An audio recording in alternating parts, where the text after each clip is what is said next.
प्यारे दोस्तों, आज एक सवाल की सच्चाई लेकर आपके सामने हाजिर हुए हैं।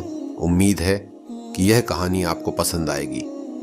मुल्तान शहर में एक बहुत बड़ा अमीर शख्स था। वह तिजारत किया करता था। उसका एक घर शहर में था जिसमें वह अपनी बीवी बच्चों के साथ रहता था। उसकी एक बेटी थी, उसका नाम कशमाला था। उसकी हवेली के तहखाने में एक बहुत पुराना कमरा था। कशमाला की माँ बचपन ही से उसे कमरे के बारे में तरह तरह की बातें कशमाला को बताती और उसे कमरे के पास जाने से मना करती थी। एक दिन कशमाला ने अपनी माँ से जिद करके पूछा तो उसकी माँ ने बताया कि हमारे बड़े बुजुर्गों का कहना है कि इस घर में जिन्नातों का साया है। कशमाला एक पढ़ी लिखी लड़की थी। उसको इतनी जल्दी इन बातों पर यकीन नहीं आया और वह सोचने लगी क्या जिन वाकई होते हैं या सिर्फ यह वहमी बातें हैं। एक दिन कशमाला के घर वाले कहीं गए हुए थे। मौसम की खराबी की वजह से वह रात को अपने घर ना आ सके। कशमाला घर में अकेली थी। उसने सोचा क्यों ना आज इस कमरे के राज का पता लगाया जाए। जैसे ही वह तहखाना की तरफ जाने लगी, उसे दो बिल्लियां दिखाई दी और इंसान के कद की बराबर एक साया भी। कमरे के आसपास बिल्लियां और बड़ा सा साया देखकर कशमाला बहुत डर गई और वह दौड़ती हुई अपने कमरे में वापस आई और अंदर से दरवाज़ा बंद कर लिया। वह बहुत डरी हुई थी, लेकिन उसे अभी तक यकीन नहीं हुआ कि वाकई जिन होते हैं। उसने अपने कमरे की सारी लाइटें जलाईं और सो गई। सुबह के वक्त जब नींद से बेदार हुई तो उसने रात के डरावने हादसे को बुरा ख्वाब समझकर भुलाना चाहा, लेकिन उसको अब भी जिन्नातों के मौजूद होने पर यकीन नहीं था। कशमाला के मोहल्ले में ही उसकी एक सहेली अनम अपने शौहर नदीम के साथ रहती थी। अनम एक अच्छी लड़की थी, बहुत हसीन और खूबसूरत थी। उसके अखलाक इतने अच्छे थे कि मोहल्ले की जो औरत उसे एक बार मिलती तो वह उसकी होकर रह जाती। अनम अपनी सहेली कशमाला से बगैर किसी हिचकिचाहट के दिल के राज तक कह डालती थी। कशमाला भी उससे कोई बात नहीं छुपाती थी और जो भी पूछना होता पूछ लेती थी। एक और चीज जो कशमाला को कभी कभी परेशान करती वह यह थी कि कशमाला जब भी अनम के घर जाती तो हर दफा हैरान हो जाती, क्योंकि अनम के घर में एक बहुत अच्छी खुशबू हमेशा रहती थी जो दिमाग को तंग कर देती थी। कई मर्तबा कशमाला ने अनम से खुशबू के बारे में पूछा, मगर वह हकीकत ना बताती और हमेशा बात को टाल देती। कशमाला को अनम के फ्रिज से बेमौसम के फल मिलते जिनका जवाब भी वह तलाश न कर पाई।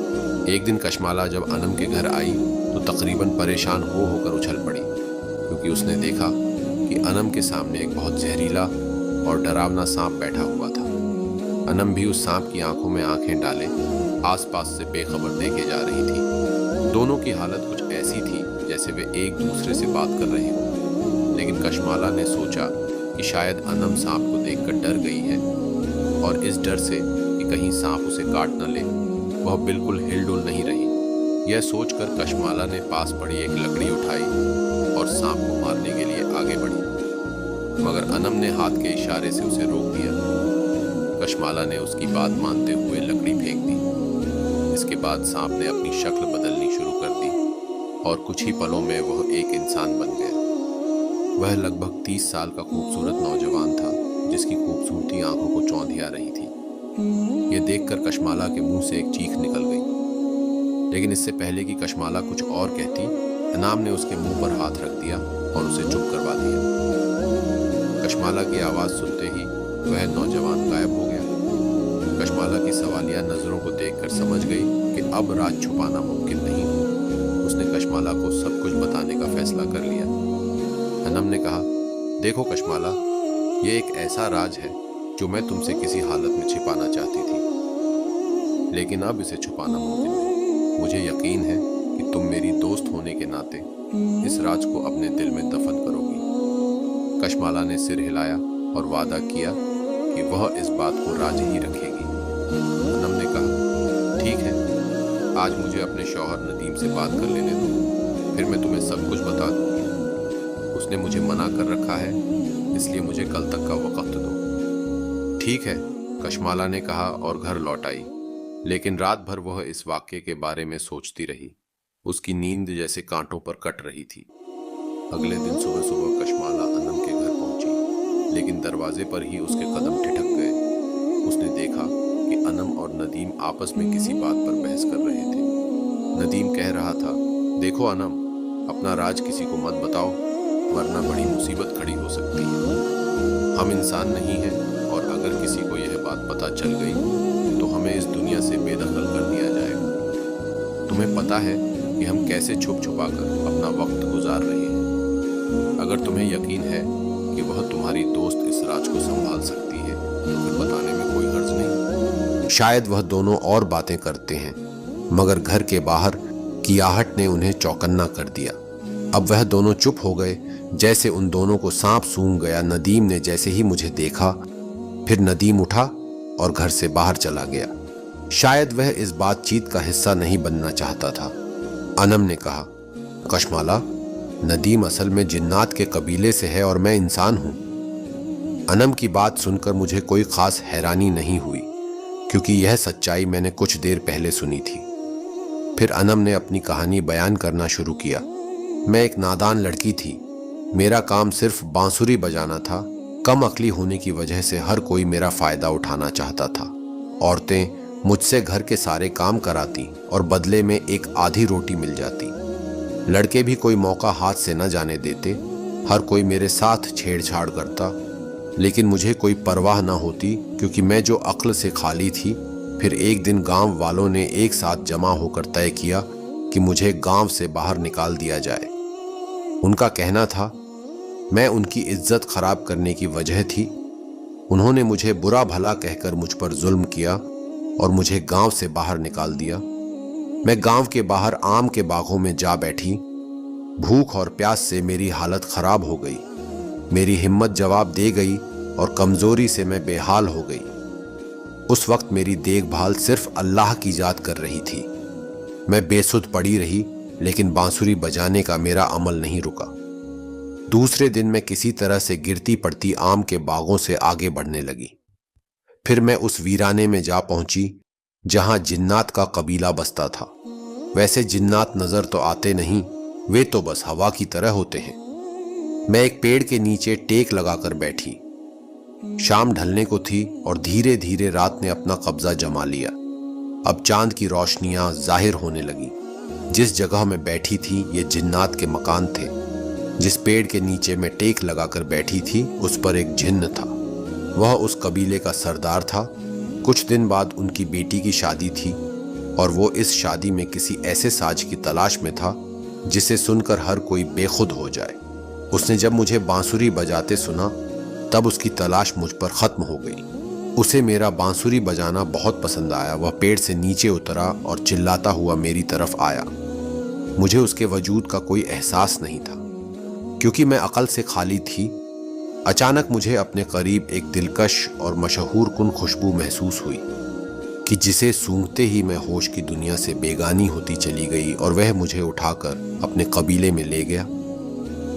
जब होश में आई तो जिन्नात की वो दुनिया भी मुझे अपनी दुनिया ही जैसी लगी। मैंने वहां भी अपना शौक नहीं छोड़ा। बांसुरी मेरे हाथ में थी।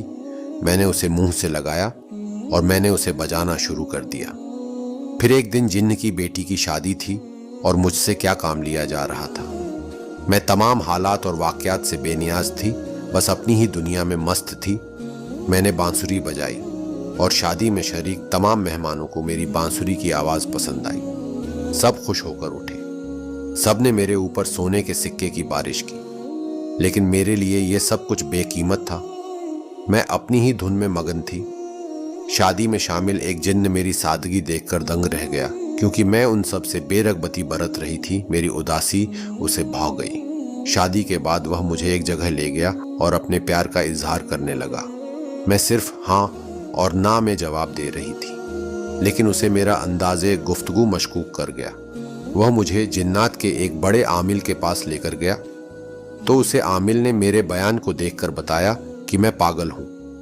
उस जिन को मुझ पर रहम आ गया और आलिम से मेरा ठीक होने की गुजारिश की। इलाज शुरू हुआ और धीरे धीरे मैं ठीक हो गई।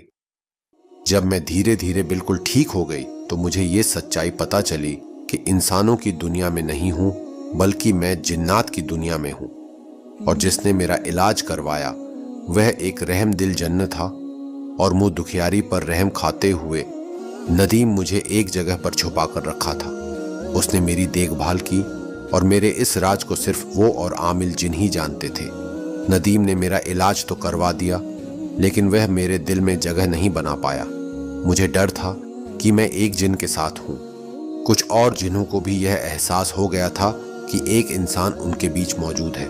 उन्होंने मुझसे उस दुनिया से बाहर निकलने का इरादा कर लिया। एक रात जब मैं अकेली थी, 5 जिन्न आए।